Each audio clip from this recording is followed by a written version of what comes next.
I'm Elizabeth, by the way, not Rebecca. It's all right. Someone just asked me how old my child was as well, and I was like, I don't have a kid, so it's a good start. It's a great start. Okay, so I wish to acknowledge the traditional custodians of the land, the Gadigal people of the Eora Nation, and they are the original storytellers on this land, and it's because of them I can share my turning page story with you today. And it's a story that starts with being hangry. Put your hand up if you've ever been hangry before. I can see.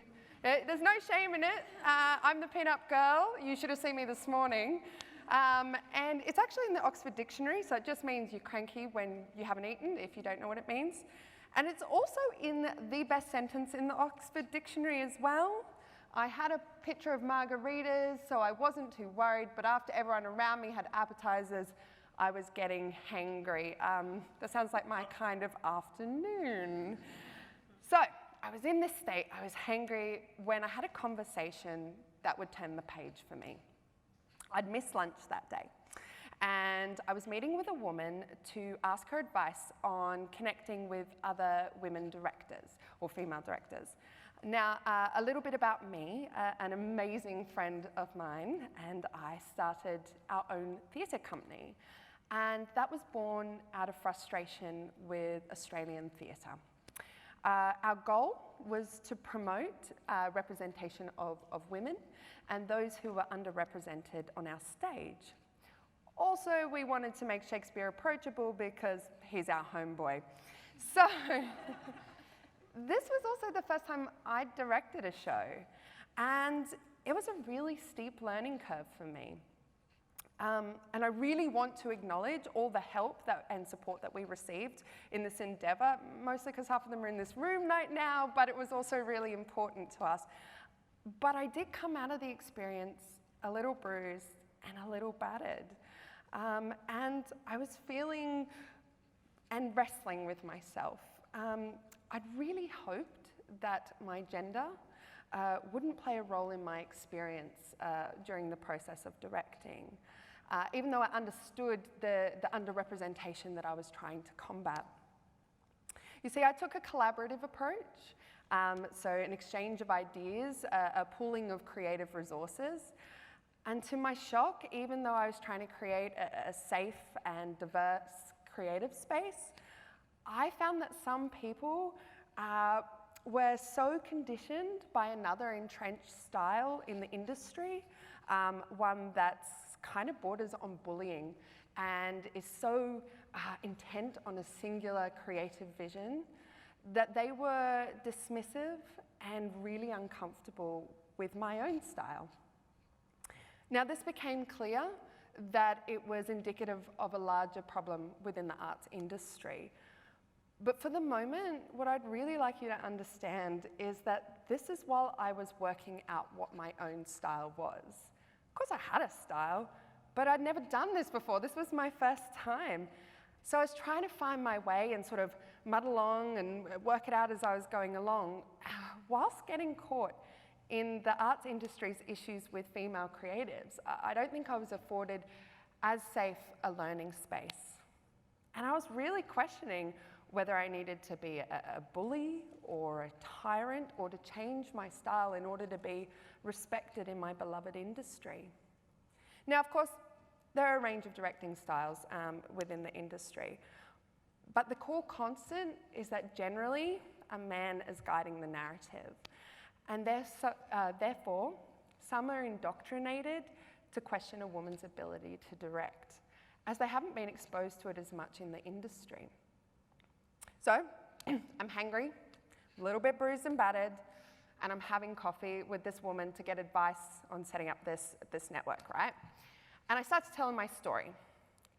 And she rapidly starts firing some pretty hard questions at me, like, how do you know it was about your gender?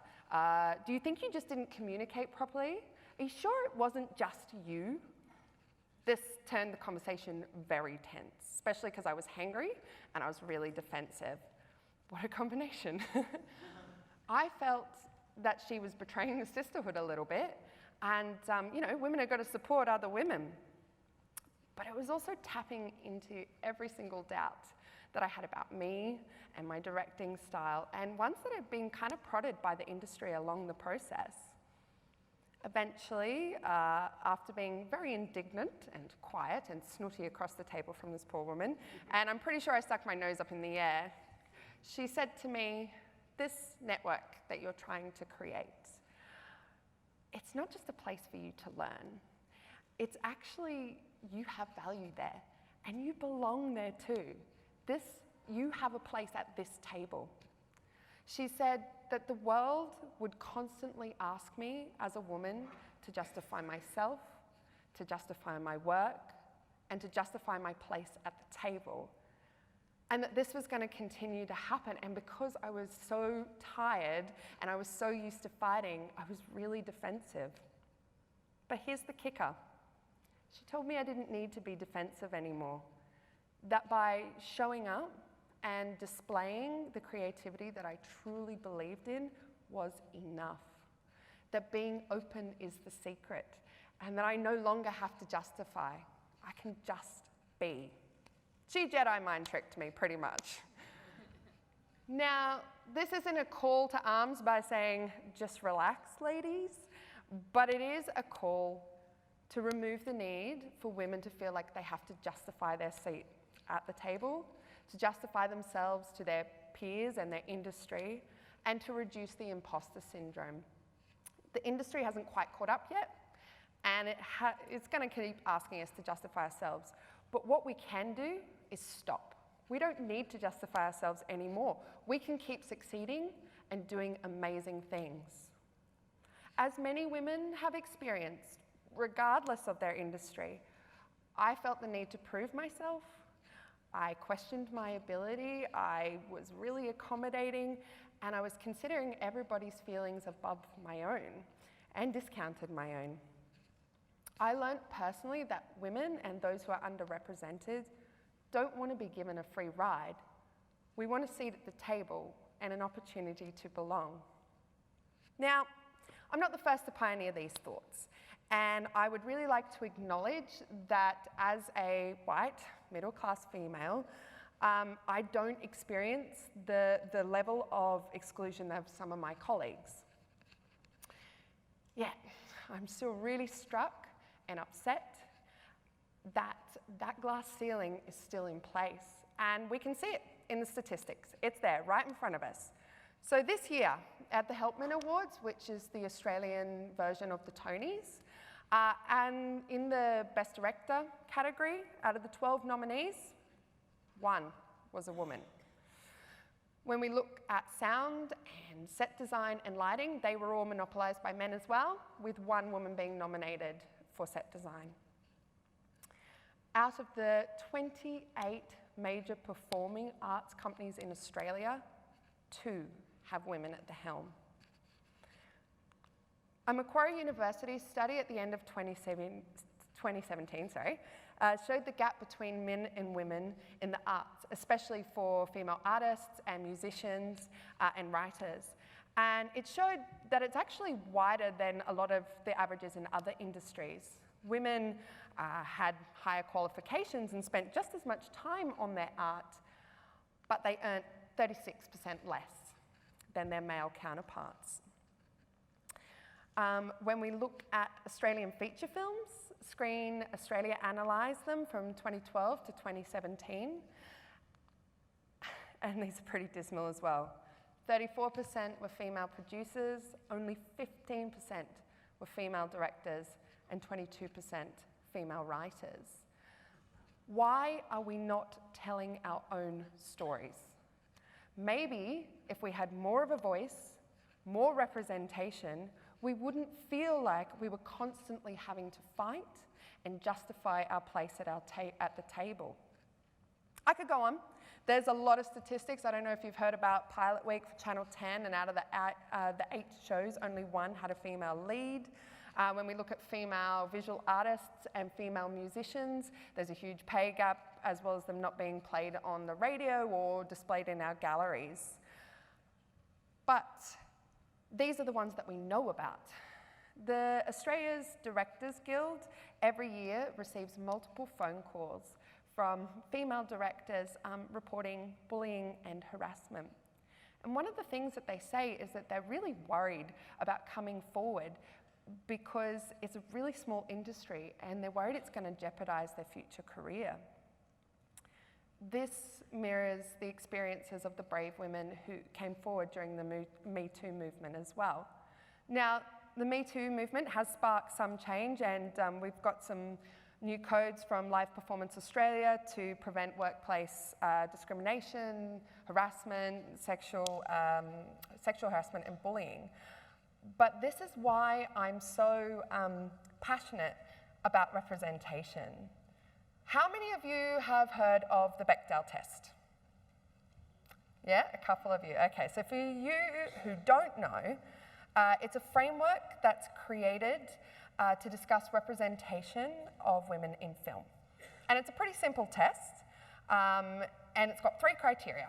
Excuse me. There's got to be 2 named female characters, they've got to be having a conversation, and it's not got to be about a man. We're still using the Bechdel test today, which seems great until you realise that it's from a comic strip in the 1980s and that nothing has changed. That bar is still that low, and even in 2018, many of the films just don't pass. We need representation of diverse women, of flawed women, and of nuanced women. We need representation of healthy, equal, balanced relationships with women, whether it be at home or in the workplace.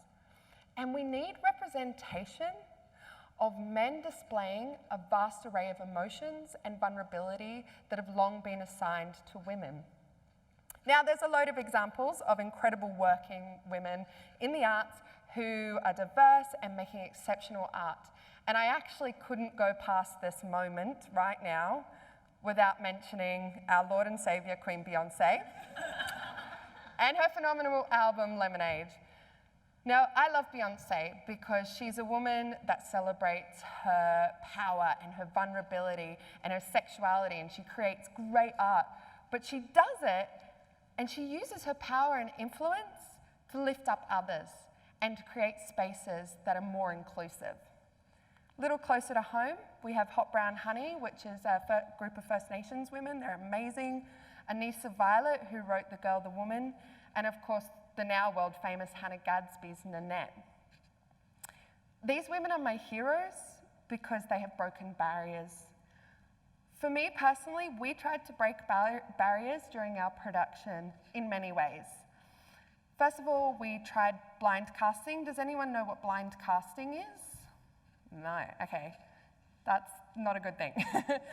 It's casting without considering someone's ethnicity or gender or age for a role if they're an actor. And this was a real challenge for us, and we didn't get as a diverse applications as we had hoped. And part of that is because it's unknown. And part of that, I think some people are quite cynical and don't believe that you actually mean what you're saying.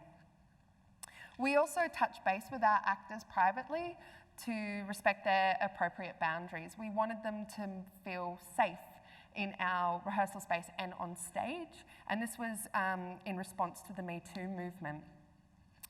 The arts is unlike any other industry, well, acting, because you've got that high level of intimacy with your co-worker, although I don't know what you do for work, so maybe you do, but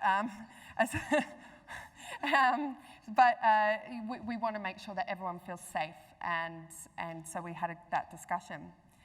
We also seriously considered how men and women were portrayed on stage. So having strong women didn't mean invulnerable, and having vulnerable men didn't mean weak. At every step, it was a challenge because social expectations. I had a cast member question my collaborative method in the rehearsal space, and them asking isn't a personal attack. They're a really good person. They did it because they have been conditioned, and there's an unconscious bias by the fact that we force feed him straight white men all the time. I was a waiter at the table and not seated. Yet, The play resonated, and it was a huge success. And we had full houses, and we made a profit, which never happens for your first show. And people were already asking what our next one was so they could book, and now we're doing our next show, and people are booked in for that, and it's really exciting. So anyone who tells you that there isn't an appetite for diversity is wrong. Talk to any women in your life, and you'll discover, which is a no-brainer, we're all really diverse. And we want to be represented as diverse, and we want our diverse stories told, and we want different expressions of female creativity and to be invested in, because female creativity deserves its place at the table, without justification, without being defensive of its credibility, just being. So, what does this mean? What does it mean, especially when we're turning the page? For me, personally, I'm turning the page on defensiveness. I'm going to celebrate my collaborative approach. And, I'm going to enjoy it, and I'm going to get comfortable with it, and I'm going to develop it.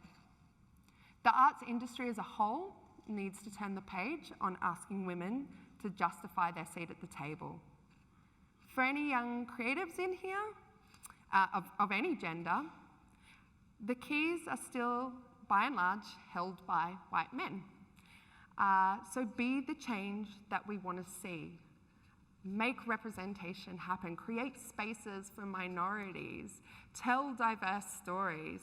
There are already some incredible people working on this, but we need more. Keep asking for more. If you are a white man, challenge your privilege and hold other men accountable. Women, tell your stories. Celebrate your creativity. And know that being there is enough. You are enough. Listen to other women and make sure that you are being there for other women, and especially those who are underrepresented. It is so uplifting and important that diversity is widely represented beyond stock caricatures. If you're a consumer of the creative arts, which I assume most of you are, demand change and support a diverse range of voices as possible, because the system needs to change. So, I guess what I want to leave you with is confidence comes with time. Question your art. It's not going to get better if you don't. But don't question your validity as an artist because of your gender, sexual identity, race, religion, or culture. Thank you.